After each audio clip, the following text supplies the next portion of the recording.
Ayan, magandang hapon sa ating lahat mga kaprobinsya. Ito pala yung ipupunla natin na talong mga kaprobinsya. Ayan. Ayan.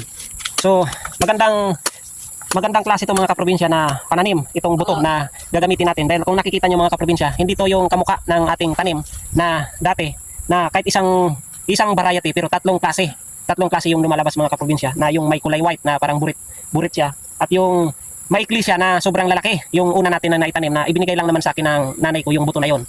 Tapos ipinunla ko, tinanim ko na buhay. So itong ibang klase naman to mga kaprobinsya, ito yung makikita nyo na talong sa bayan, sa palengke. Ito yung Calixto F1. Ayan o. Gawa ng East-West Seed. So shout out sa inyong lahat na mga taga East-West Seed. Ayan, ito yung product nila na magandang klase po ito mga kaprobinsya. So ayan, yung isang lalagyan mga kaprobinsya ay ang nakasulat ay 300 seeds o 300 pieces na seeds mga kaprobinsya. So ito yung ating ipupunla mga kaprobinsya, kaya naging 900. Ito naman mga kaprobinsya, tested ko na to. Kahit 300 to mga kaprobinsya, minsan sobra to.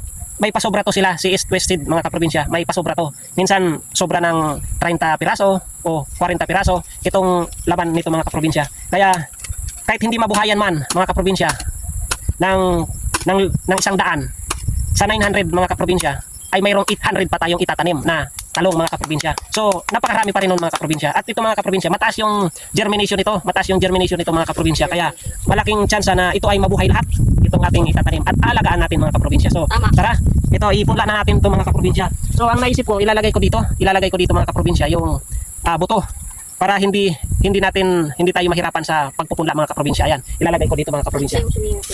So itong isa muna mga kaprobinsya, kasi 300. So ito yung medyo matrabaho mga kaprobinsya, dahil isa-isayin natin to.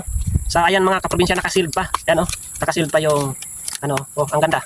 Ayan, napakaliliit lang yan mga kaprobinsya. At yan, mayroong instruction mga kaprobinsya. Ayan may nakasulat mga kaprobinsya na Fortuner F1. Big sabihin siguro, kapag tumama tayo ng harvest dito, makakabili tayo ng Fortuner. Amazing. ng sasakyan. Ayan Fortuner F1. F1 Calixto F1 to mga kaprobinsya. Ayan Fortuner. Yung sasakyan na Fortuner, makakabili tayo ng Fortuner mga kaprobinsya. Kaya ipunla na natin to. Alright.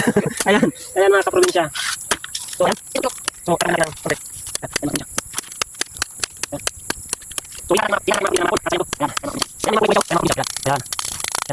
So yan ang kaprobinsya. Yan ang mga kaprobinsya.